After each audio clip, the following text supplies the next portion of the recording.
Well, welcome everyone to our event today. I am Chris Miller, a professor at the Fletcher School at Tufts University. I'm very excited to be moderating this panel on quantum supply chains. Before we begin, just a couple of logistical announcements. First off, to our attendees online, please note that you can share any questions you have for the panelists, either via the chat box or by hashtag CNAS 2026 on social channels.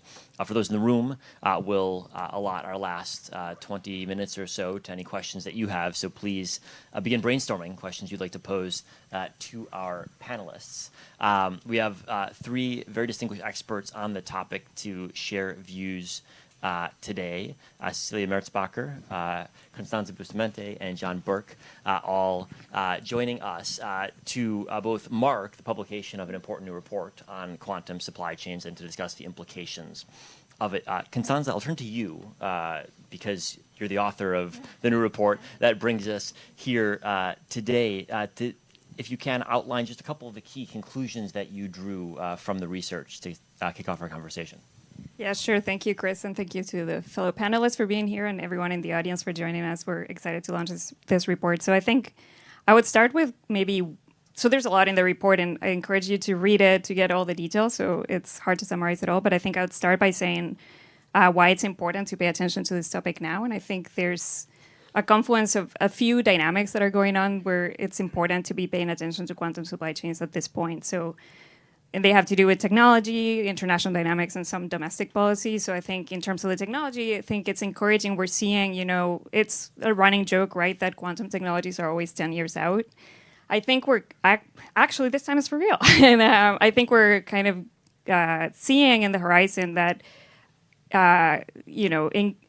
convincing evidence that some of these technologies are reaching maturity. I think if we talk about quantum sensors, and I wrote another whole report on quantum sensing because it is a near-term, more mature capability that will yield value in the near term. We're seeing some of that commercialized already and other products being commercialized in the next 3 years or so in wider deployment.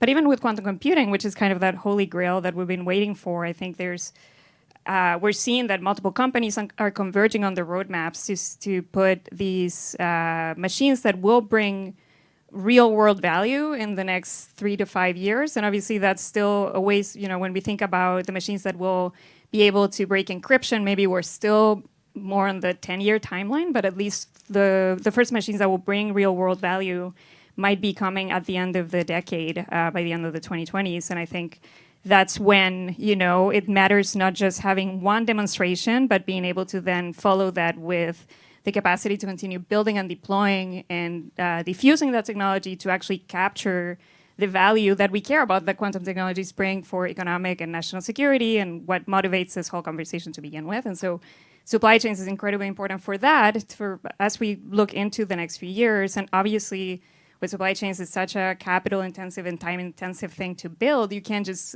wait until that moment of value to then start wondering what it is that you need to do to secure the supply chains. And so the bad news there is that as we look at these supply chains, they're very globally dispersed. And so it's very important to be, and some of aspects of it they're not reaching the maturity that they need for enabling these machines that we care about. And so definitely the time is now to be thinking proactively toward that.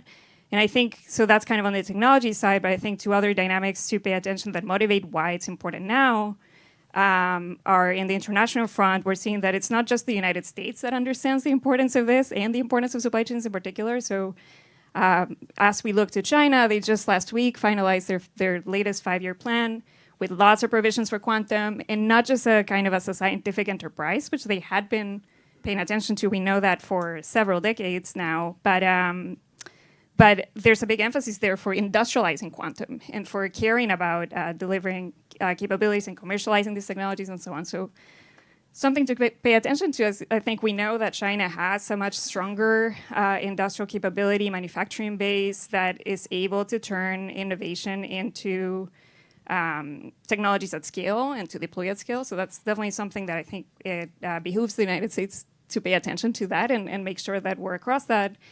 And it's not just China. Europe is also coming up with their own plan, and we can talk about that as well. And I think, so that's the international dynamic. And then domestically, I think we are in a rare situation where we have broad bipartisan support for a field where the administration has been, the current Trump administration has been very vocal in their support. Of course, they provided a lot of the original framing for making quantum a national priority back in their first administration. They gave, they were very influential in bringing across the National Quantum Initiative Act that substantially increased the R&D spending in quantum, set up a bunch of programs across different agencies, and they're very interested in now kind of continuing that and expanding that substantially. And then in Congress, they're preparing to reauthorize the National Quantum Initiative Act. So again, in a very bipartisan fashion. And so I think we have a rare instance here, rare momentum that's building up politically to do something meaningful in a field that we know will be very capital intensive. So I think bringing together, these accelerating technology timelines, international dynamics that, we have this race dynamic where we want to make sure we stay ahead, and we have the chance, the political will to do it. I think the time is now to be paying attention to this. But I think the audience won't need much convincing that thinking about supply chains is an important endeavor, given all of the supply chain issues we faced across different industries over the past couple of years. Maybe you could also flag some of the key focus areas for quantum supply chains as well. Yeah, sorry, I meant to get to the report. I wanted to motivate why you should care about reading the report. But so I think as we think about, okay, we're convinced we want to pay attention to supply chains, what do we do from there? I think an immediate thing to note is that quantum supply chains are actually quite heterogeneous and complex. So the exercise is not as simple as going to, there's this one modality, this one type of hardware that we're building toward, and these are the inputs that go into it, the materials and so on.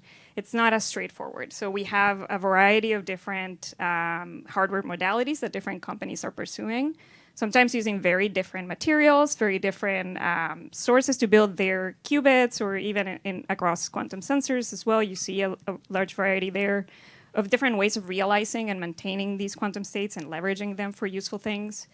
And so there's that heterogeneity across modalities, and because they have very different approaches, they each have kind of like their own supply chain. So I think something that usually people associate with quantum and quantum supply chains, perhaps more specifically, are these like shiny, chandelier-looking dilution refrigerators.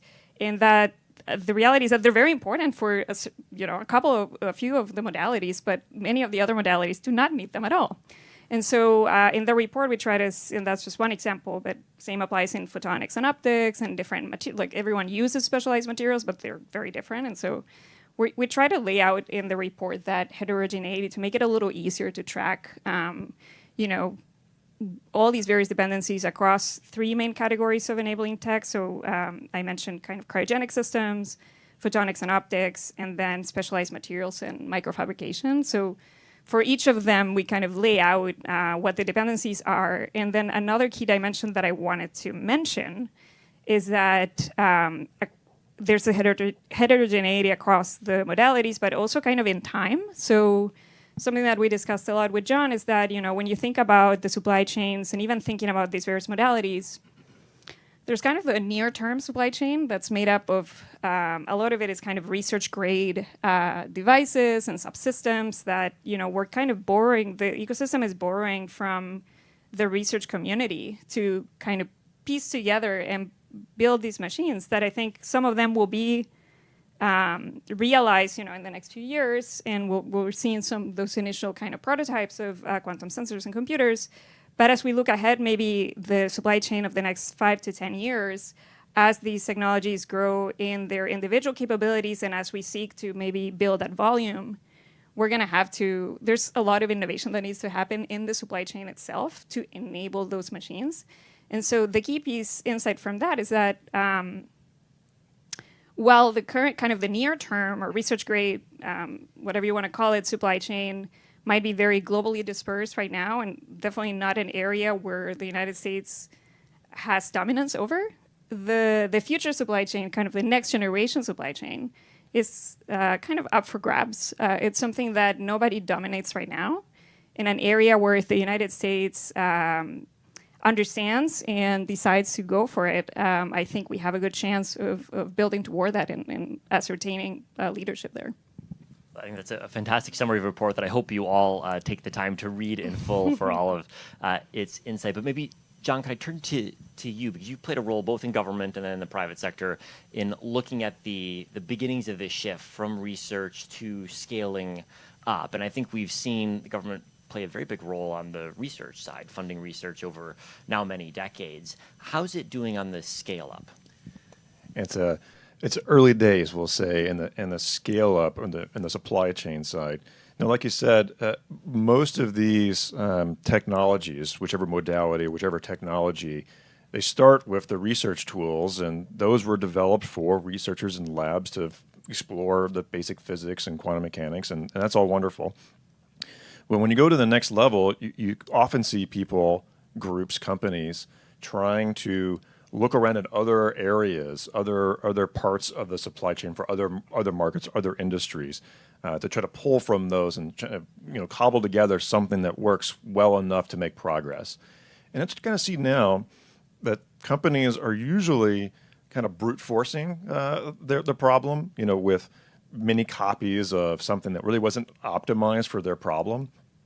And then the government side, we've seen this for a long time. I've had the opportunity or maybe challenge of managing multiple programs, mostly in defense, looking at these kinds of problems. And a couple of years into any program, it's like everything's going great, and everyone's kind of surprised because it's quantum. It should be hard, and it actually goes a little better than you think. And you think, well, how are we going to realize this in practice? And you realize all the components you're built out of are one-off fragile things that actually some other researcher just made one copy of, and you'd never have a chance of making 10, much less 1,000 copies of.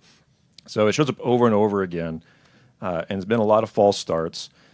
And that's because there really hasn't been an organized approach to date, maybe there can be in the future, to look for those components, look for those technologies, and push them in an organized way. So I think that's the challenge for the future, to really find those areas where we can make big wins, maybe not even for quantum, maybe it's beyond that, because they need broader markets to support these sort of new enabling technologies.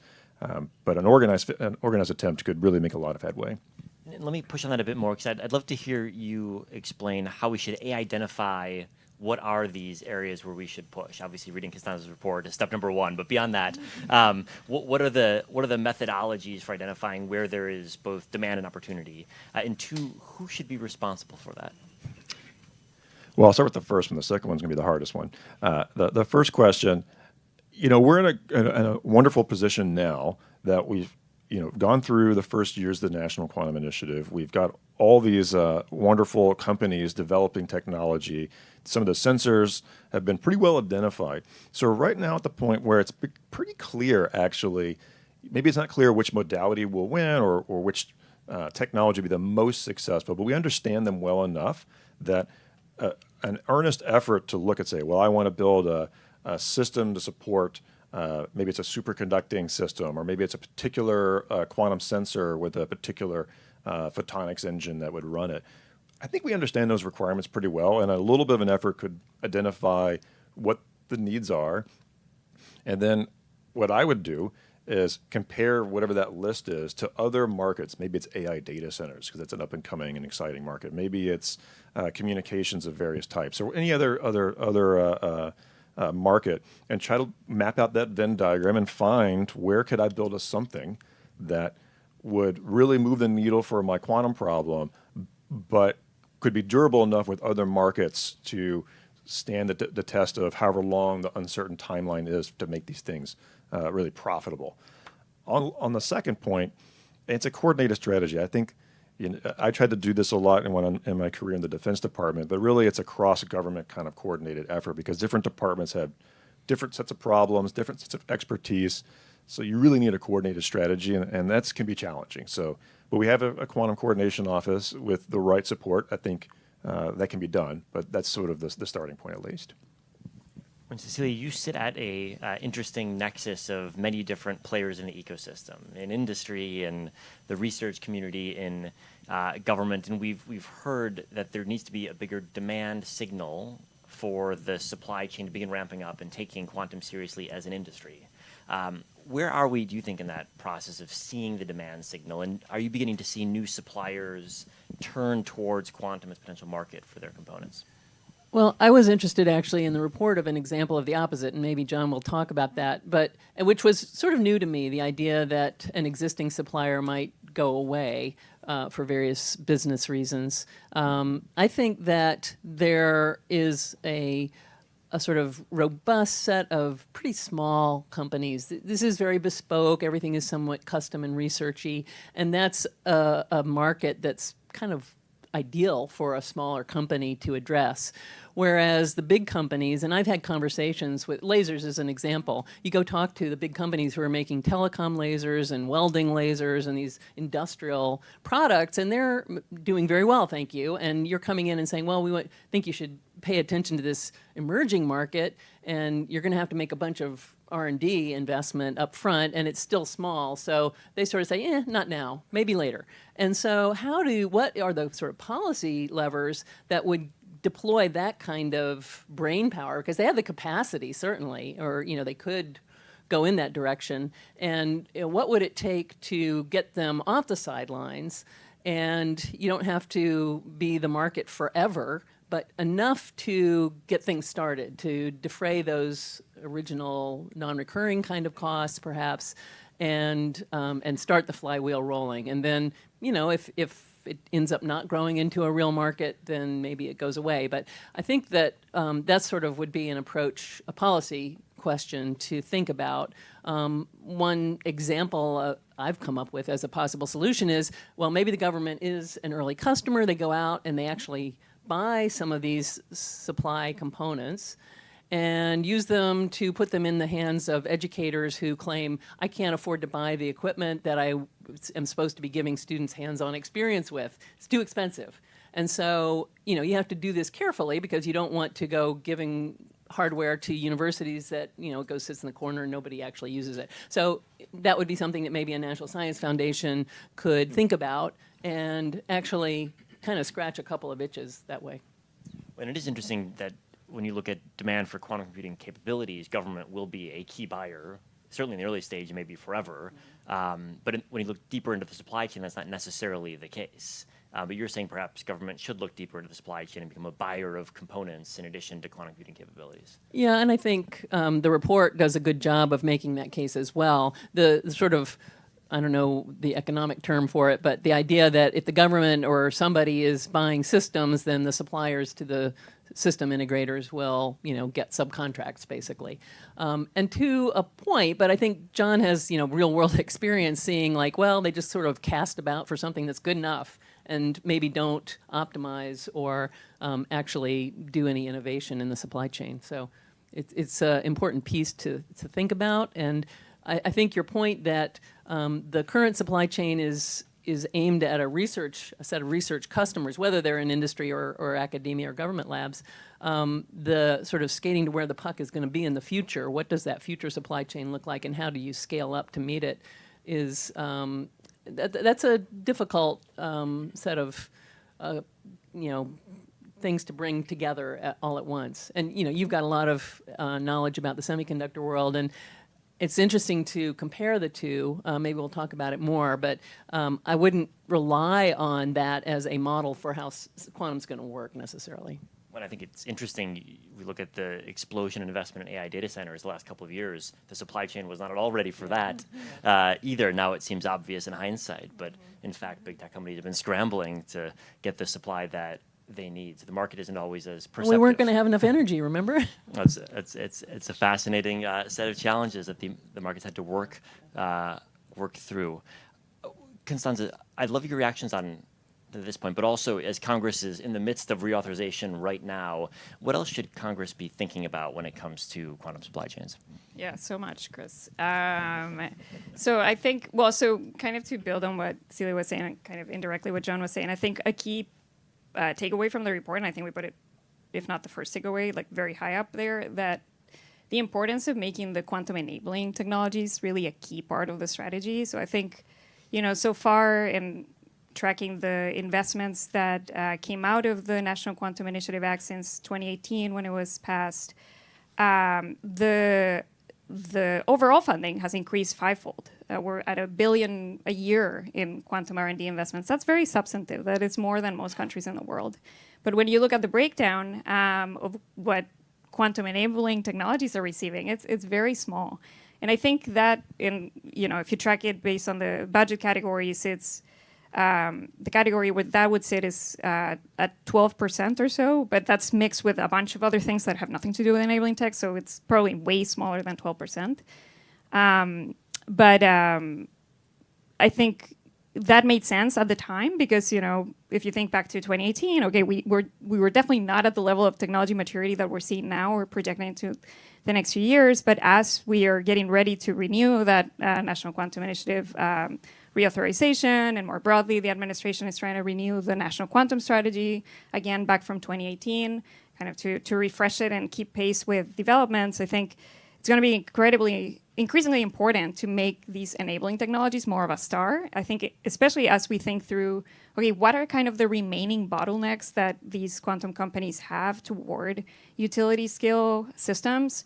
A lot of it ends up being the enabling technologies, depending on those technologies. And so making sure that we're putting that at the center, and I think coming up, and we propose there like different mechanisms for making that a reality. So not just relying on funding the, as we call it, like system integrators, so the companies building the computers or building the sensors and kind of relying on that trickle down through subcontracts, but maybe bringing them along to have joint research and development programs where they're co-designing and making sure that those synergies are there, that they know exactly what the requirements are from the get-go, and that you kind of, instead of relying on each company going and finding the supplier, and maybe there's lots of inefficiencies that way, or maybe then if they're working with one company, then they're not allowed to work with another company or something like that, that we're kind of planning ahead for that. But I think more broadly, having also dedicated programs for enabling technologies it's dedicated advanced R&D for some of these enabling tech to get the substantive attention, but I think more importantly, funding as well that they deserve to move that along, would go a long way. I forget if you asked me something else that maybe I wanted to get to, but maybe one follow-up if I can. You've mentioned and others as well, R&D, and government's been a great funder of R&D, more on the R side than the D side, I think. Right. One would say.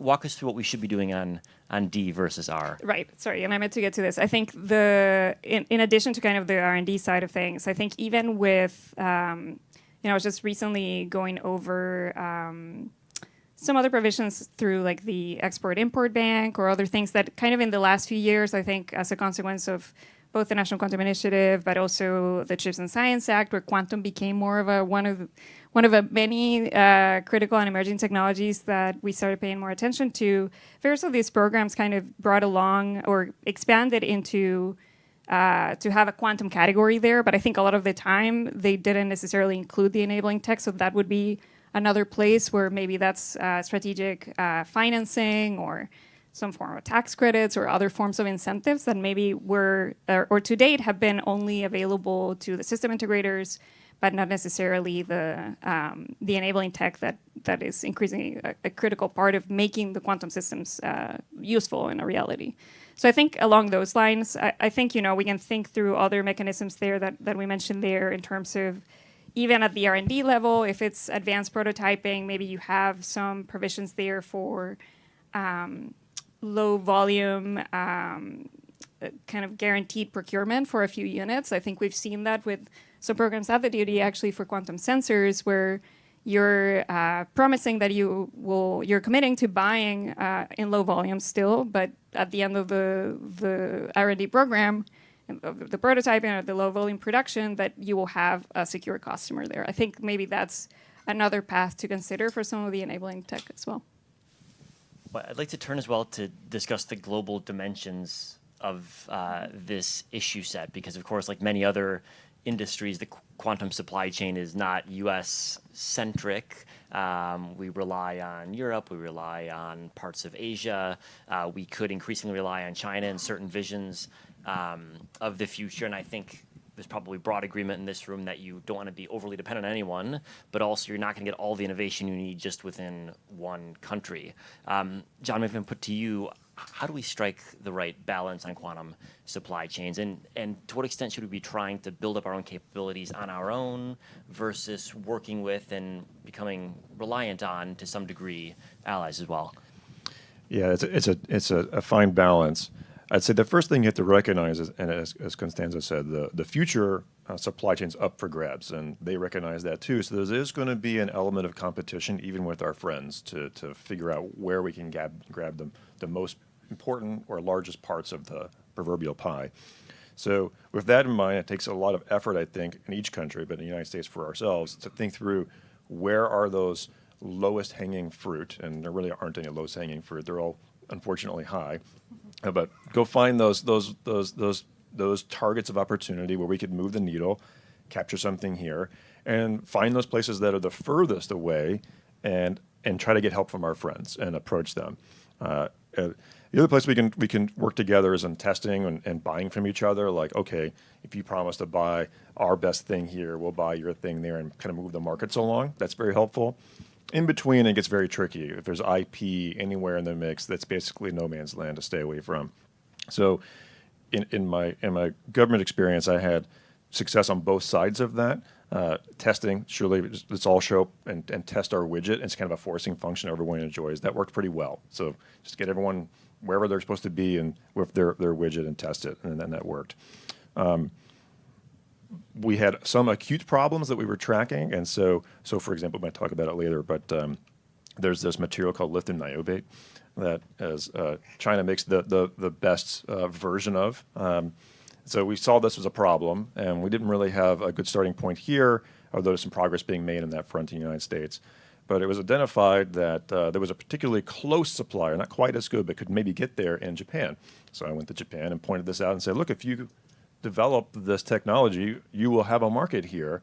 And so that's all it took. And we didn't have to spend any of our taxpayer money, or just a frank conversation and some facts. And the needle's been moved. Japan, in this particular case, is funding their own companies to develop that. So it can be done that way, where it's like a lot of these things, you have to be strategic. You have to find those things where we can get the most, and find those places where we can maybe get the most goodwill by shifting something overseas to one of our close friends. Well, I imagine not most of the supply chain is not so straightforward as just pointing out the potential market to an ally. When it's not that easy, what are the levers we should be pulling? Yeah, I think I said something in passing there about buying from each other. Is that this market concern or challenge we've been kind of talking about here and there throughout so far is a real issue. So if there were opportunities where we could agree to buy each other's tech and figure out whatever export control concerns or any of the other issues, again, with our allies, that would be, I think, pretty fortuitous. Now, it's going to be challenging because every country I remember working with, they wanted their own sovereignty. They wanted their own version of maybe something that we sold. So it's going to be that's going to be difficult. But by doing that, we create a better market amongst all of our allies for our own tech, rather than fragmenting it into a bunch of silos with smaller markets. That could really help, but it will be difficult, I have to acknowledge. I think if I can add just quickly, I think so kind of as John said, I think as we think even for each region or country seeking to advance their own leadership and sovereignty of quantum tech, even if you have this vision that you want to ensure everything, and we can discuss whether that's possible or not, if we think about kind of like the next generation one where it hasn't been determined yet and that could theoretically be feasible, I think the pragmatic approach is also to think in the shorter term as we try to continue to innovate and prototype in the next 3 to 5 years or so, as we build toward the next generation of technologies. Like, we know that we have these dependencies, and we have to continue to depend. It might as well try to find a secure, trusted source of the inputs and kind of together move away from, for instance, dependencies on Chinese companies and so on. But I think, I guess, as we look beyond quantum, I think there's some exciting developments that we can borrow from. So, I mean, There's multilateral groups that are working on quantum already. We've seen good what's the word I'm looking for? Continuity, I guess, of these efforts across administrations. And so I think there's good precedent for this kind of community across the world of allies and of highly trusted allies and partners who work together. And as we see from this administration, the expansion of, or the rollout of Pax Silica and kind of increased interest in working with trusted allies and partners, to understanding, being clear-eyed that we cannot turn on domestic supply chains overnight, and that we can find pockets of opportunity to work together, and expanding that beyond, AI is leading a lot of this conversation, and maybe critical minerals and so on. But as we seek to expand that umbrella of opportunity to other critical and emerging technologies like quantum, I think there's opportunity there to come up, even if it's like narrow, targeted, kind of like what you were saying, John. I think that could be a good opportunity to kind of ride that broader umbrella of initiatives there. And I guess I'll weigh in. This is a hot topic, obviously. So I'm sitting at the sort of industry perspective. And if we think about academics, they naturally collaborate across borders. They're all in Denver now, talking to each other at the APS meeting. So they naturally share and work very openly. There's concerns in some areas about research security and so on, but generally fundamental science that's published is something they naturally collaborate on. Industry will cross borders to find customers, to find suppliers. So long as they're not breaking the law, they're free to operate in a sense, and they do that very naturally. It's the governments who look at this as sort of, a different type of boundary that creates these national, it's their job, it's their role, it's understandable. And so I think it's important to think among these different sectors and stakeholder groups how putting in place certain barriers can be done in such a way that it will not hinder the progress, right? And it is somewhat discouraging or frustrating to see squabbling among family members, if so to speak, who should be getting along against some common adversary. And I do worry that in the sort of interest of national security, and of course economic and national security are two sides of the same coin in a way, that there's a willingness to put up these walls rather than sort of play the long game and think a little bit more, strategically, I guess you could say. And you see that concern both in the U.S. but also among allies? Well, everybody is, I'm not saying that we're doing everything in the right way necessarily, so there's plenty of, you could say, finger pointing to go around, but I've sort of wondered if there wouldn't be a way to sort of game this or something and sort of showcase what following certain policies leads to ultimately as certain geopolitical events take place. And sort of if the end of the game is, the adversary wins, that might sort of open eyes or something. I don't know. Maybe the nationalistic concerns override at the end of the day, and we just have to find other ways to do the diplomatic things that John was talking about. Just to add here, because I think Celia's being very diplomatic, but I think a specific tension here that is rising is across the Atlantic with Europe. So I think Europe is launched their quantum strategy last year, very expansive, very ambitious. A lot of the focus, this is riding on, years now of this rhetoric around technological sovereignty, of really kind of waking up to the realization that they've become so dependent on both China and the United States, and kind of placing both countries as similar threats to be avoided, which, of course, we take maybe issue different with. Threats to be avoided. Well, I don't know, depending on how they phrase it. But the point being that now they're getting ready to launch their Quantum Act later this year. That's kind of providing more detail around the quantum strategy that they launched last year. And a big focus of that, and kind of building on previous quantum dedicated programs that they had in the past, has very strong stipulations there for made in Europe requirements, where it's not just we're going to buy computers or sensors from European companies, but even the suppliers to those companies need to be European based as well. And that's created a lot of tension. I think a lot of US companies have been disappointed that they're not being given the chance to bring their technologies to a European market. And I think it's easy to then point out when you look the other way around, the United States government has funded a lot of European performers and across research, but also even companies, a national lab here, but a foreign quantum computer just last year. And so I think there's this tension here of course, there are things, again, like to the finger pointing, obviously, and I've written about the impact of tariffs in the United States and how that's impacted the US quantum ecosystem.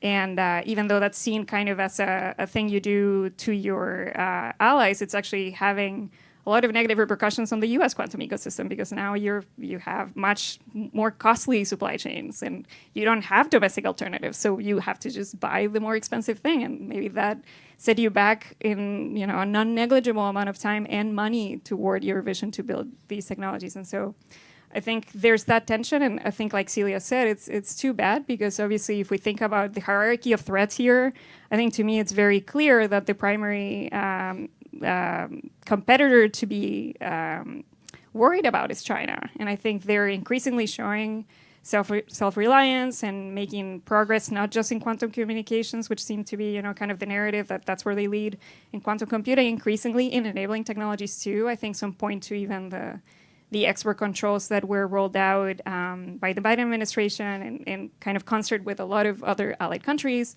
It's kind of accelerating their enabling technology ecosystem as well. And so that's a serious threat to be watching, and I think to put as first priority. And having this squabble, like you call it, among kind of family members, it's just self-defeating. Well, and it seems like one key prediction thinking about this debate is whether if you take Europe as an example, the increasing costs for European quantum computing firms by having to buy more European than they would otherwise like to is going to outweigh or not the benefits of providing a stronger demand signal to the European ecosystem. Because we've all agreed, I think, the more demand signal you have, the more the supply chain begins to reorient yourself. I'd love to hear anyone's reflections on how that plays out. Yeah, I mean, I think the markets are so small that it's what I'm seeing, I guess, is that European companies are sort of on board with this European strategy because it looks like it's going to be sort of their market to own at this time. And I keep going over and saying, really, I think that having competition is healthy, and having the biggest possible market in a way for you to compete on is healthy and best for the ecosystem as a whole. But because the markets are still small, I guess you could say it's a market failure of sorts, that's not the behavior that I'm seeing right now. So yeah, I totally agree that it's a small market, so it's easily perturbed. So you can have a policy that can really warp, maybe for many years, how a particular country or a particular economic zone will move forward. And to your point, Celia, that I've seen this several times. So where the U.S. makes a product or has a technology that's mature enough that they could be made into a product, and another country says, "Oh, that's really interesting. We'll copy that." And maybe not exactly, and these are friendly countries. I'm not talking about adversarial countries. They'll copy a technology and start working on the supply chain for it and make it all domestic, which is not so hard to do if you're making quantity 10 of this thing, or even a few. But then when this happens, and I would point this out to them, it's like, how's this going to work in 10 years? Your economic zone is just too small. And I would point out time after time where in the Defense Department, we have this all the time in the Defense Department, where you have small, little, high requirement, low market volume products that you're trying to buy, and it's very difficult to sustain. It's like, well, and we're a much bigger economic zone than you are. How are you going to sustain this fledgling little new thing in your own locked up economy? And they normally just haven't thought that far, because they can capture going from quantity 1 to quantity 10. That's very straightforward, so they just go that far. But it's a big mistake, I think, in the end, to try to lock down economic zones that way. Anyway. Well, and this gets to the final topic area I wanted to hit on before we get to questions from the audience, which is what it takes to go from 10 to 100 or 1,000 or 10,000. And it certainly takes a lot of scientific and engineering know-how, but you also enter the domain of supply chain expertise and scaling know-how, which is a very different type of expertise, drawing on a very different workforce, for example. and I thought, Cecilia, maybe I'll put the question to you first is, are we beginning to get ready for that workforce shift? And I ask that because I think when I often speak with folks in the quantum space, workforce means more people with PhDs in relevant discipline X or Y. But I think actually the stage we're at is that we need that plus knowing what it means to scale. So are we seeing that inflection yet? Yes, but I guess is the answer. So you kind of hear this refrain quite a bit, and when I talk to companies, they often say, well, I've got people with PhDs doing jobs that somebody with not a PhD could do. At a very small company, that's not unusual, and as they grow, then they tend to sort of bring in the technician level people. And some technicians still have a 4-year degree, but there's I think a growing appreciation for that, and it's a natural equilibrium in the supply chain of people, I think, that eventually is sort of comes into balance. There are programs, I think, being developed to help train or educate those kinds of workers.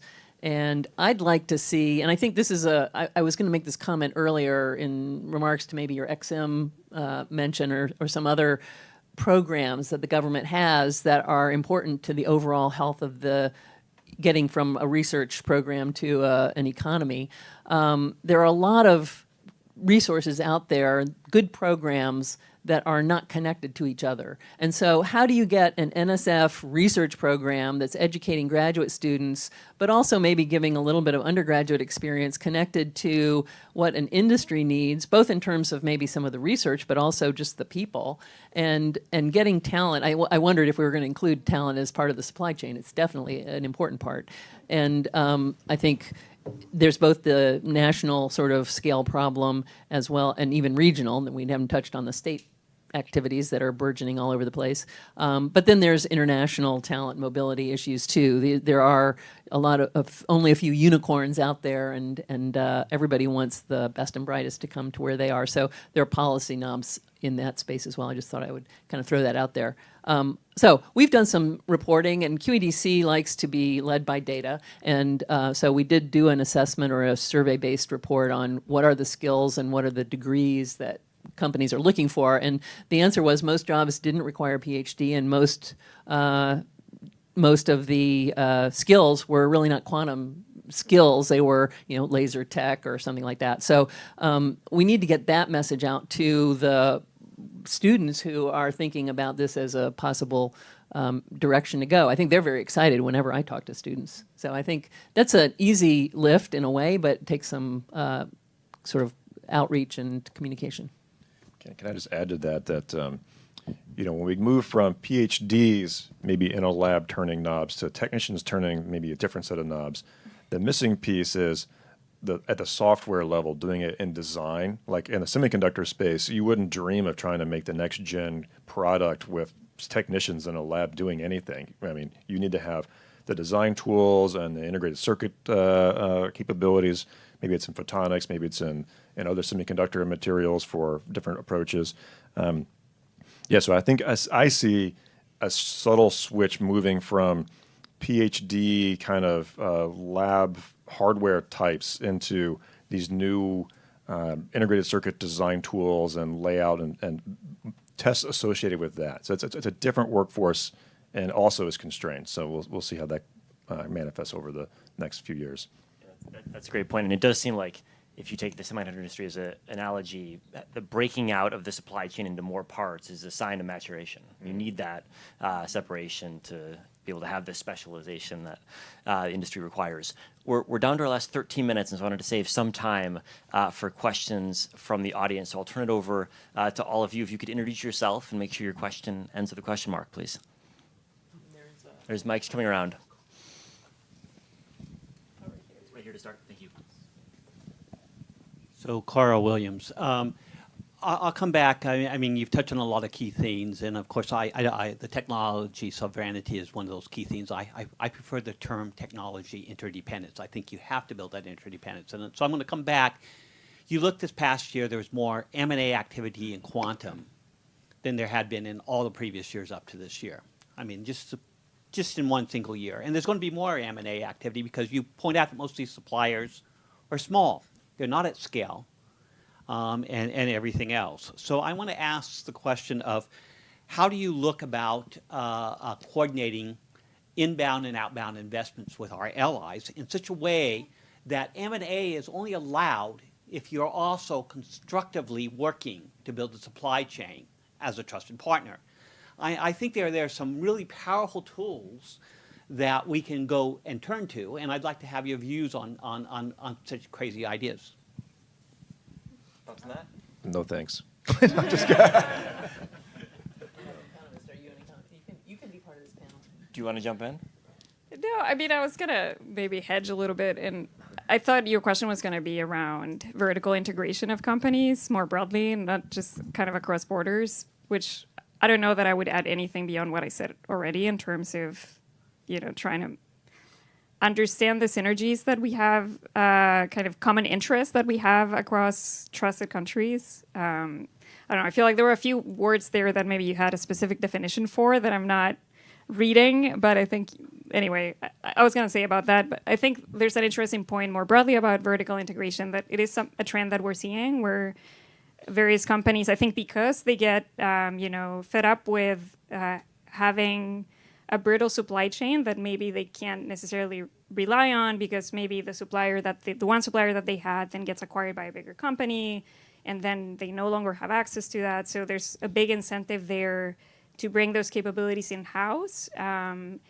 And there is good reason for that. So again, it kind of enables the continuation of innovation there without your suppliers going out overnight.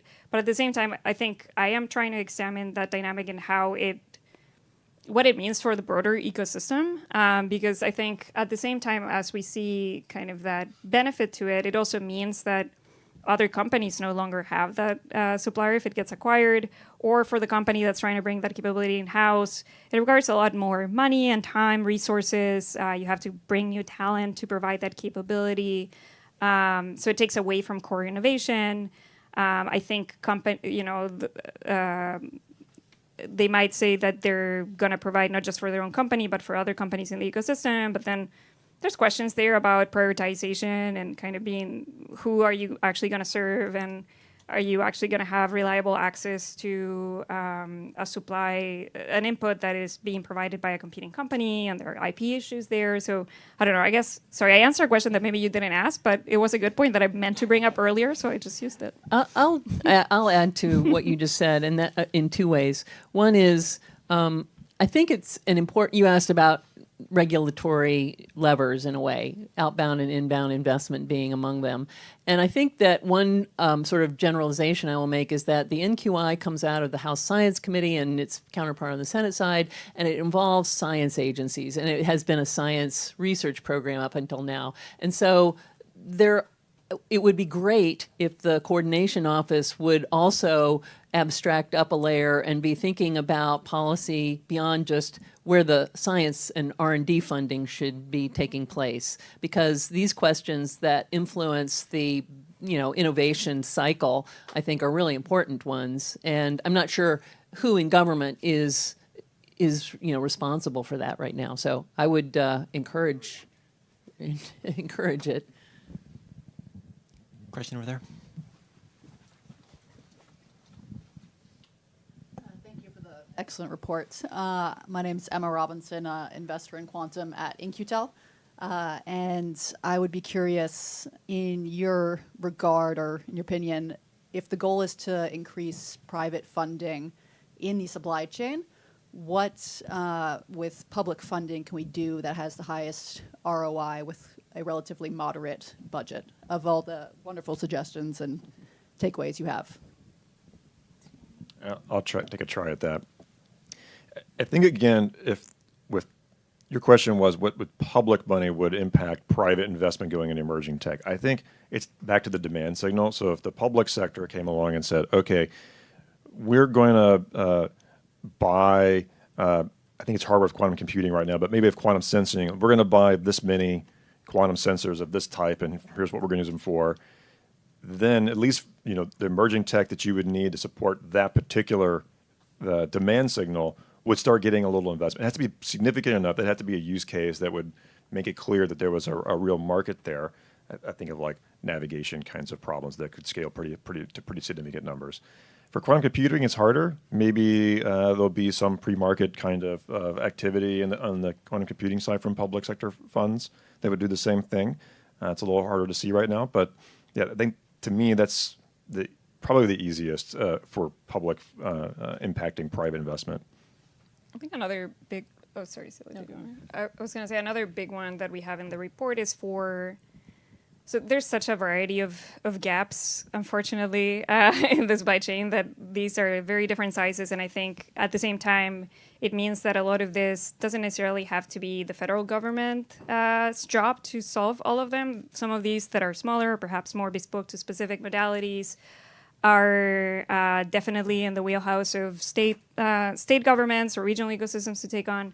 But I guess for some of the bigger ones where I think the federal government is important because it is at a level that's higher, I guess, than the state government could afford or along those lines, I think is when we're thinking about specialized microfabrication processes for various quantum modalities, some of these it's not just kind of slightly retooling the tools and processes that we already have at microelectronics foundries. These require pretty specialized materials, high purity, high quality materials, new tools to even be able to work with them, new processes and so on.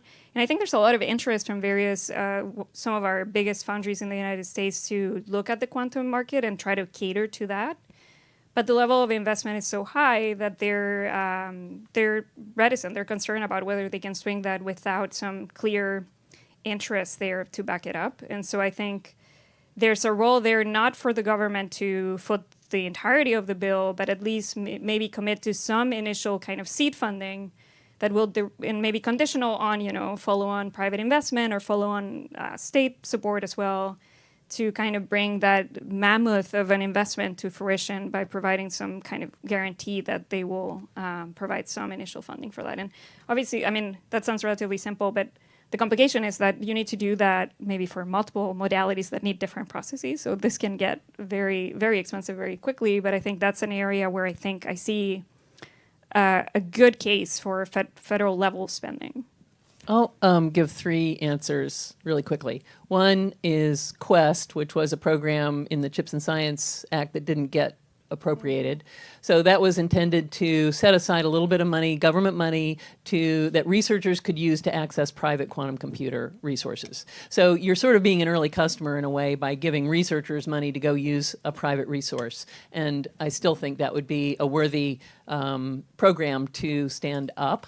So that's number one. Number two is there are prize options. Most agencies now have prize authority, and it's a different sort of type of early market commitment or whatever you could say. But, putting out some challenges and saying, if you can do this, you'll get the prize. That gets the private sector, coming in to help make it possible to get the prize. And then third is... I had all 3 in my tip of my tongue. Well, so prizes and Quest. Are there any more questions from the room? One more in the front row. Actually, let's grab the last 2, please, if we can, right here, please. Yeah, Kyle Bunch. I wonder, do you see any development of materials, some of the new materials supporting any other commercial opportunities besides quantum? Because I think that could be a pretty good draw. Could we grab one more question right here, please, and then we'll handle them both collectively.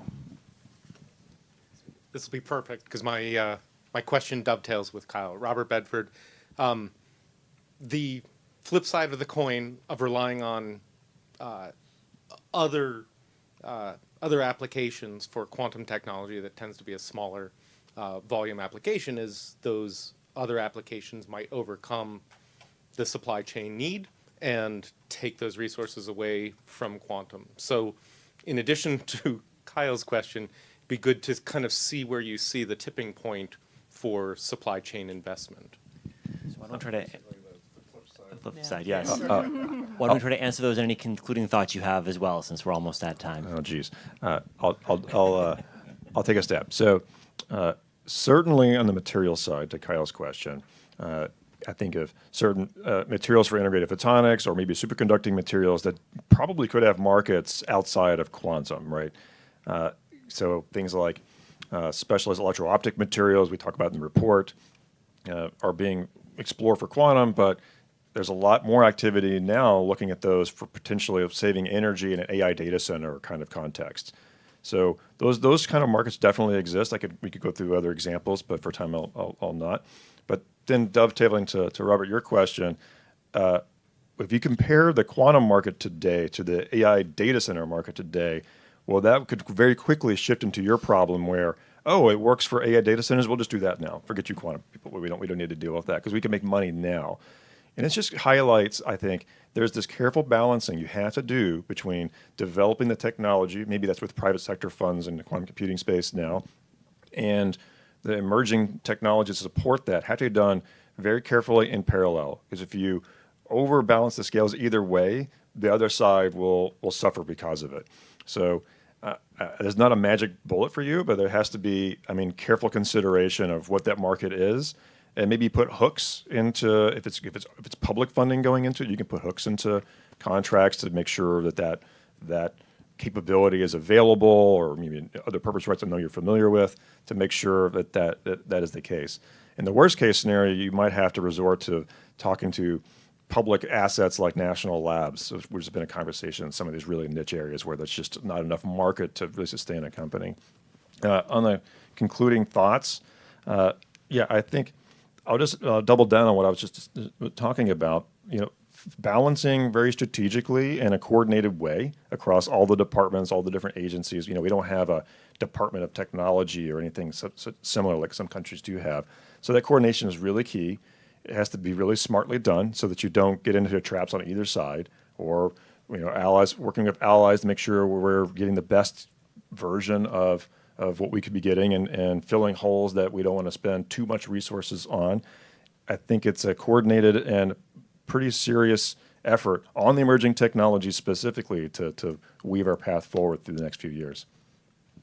Any final comments, Cecilia? I guess I would leave behind the observation that I often get asked the question, okay, what do we need to do now in order to avoid being where we are with semiconductors in 30 years from now? And it's an obvious question, but I would argue it's sort of like already a done deal. We're not the leader in this field particularly. And so there's a global innovation competition, and building fences or trying to protect is probably not going to work very well. QADC is doing a project right now to gather information from the companies on the supply chain, so stay tuned for more on that. I think we'll have a very compelling sort of map of the world showing how interconnected it is today. So the question is more, how do you make sure that you have those strong, robust connections so that you're able to maintain leadership in the sort of capabilities space. So that's one sort of observation. And I guess I'll wrap up also with saying that I think that we're in the course of hoping that the reauthorization comes real soon, and everybody should talk to their elected officials and ask them to support it. I would encourage for that to not just fund the science, the platform, the foundations, but also start building up to the use cases and the need for the supply chain. I mean, we're talking about supply chain, but there has to be a need for it.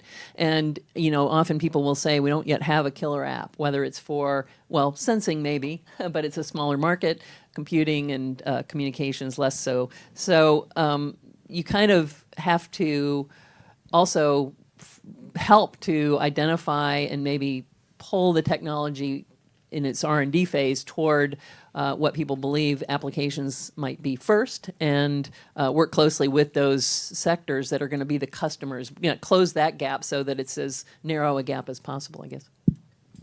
The final word? I'll be very quick. Read the report.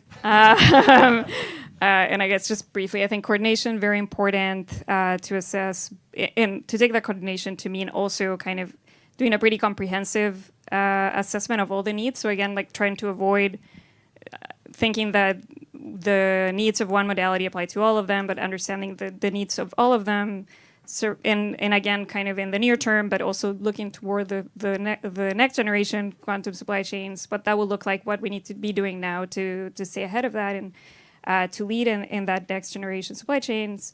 And then again, I think thinking about the roles of different agencies, I think trying to reduce overlap in those do-outs and thinking beyond the federal government as well. I mean, we mentioned kind of just in passing, but the roles of state governments, the role of the private sector. I mean, none of this will get done without the private sector. The federal government can attract some of those investments, but the investments we're talking about will necessitate substantial private investment as well. So thinking carefully about bringing these different stakeholders together to kind of do the thing they do best for this. Yeah.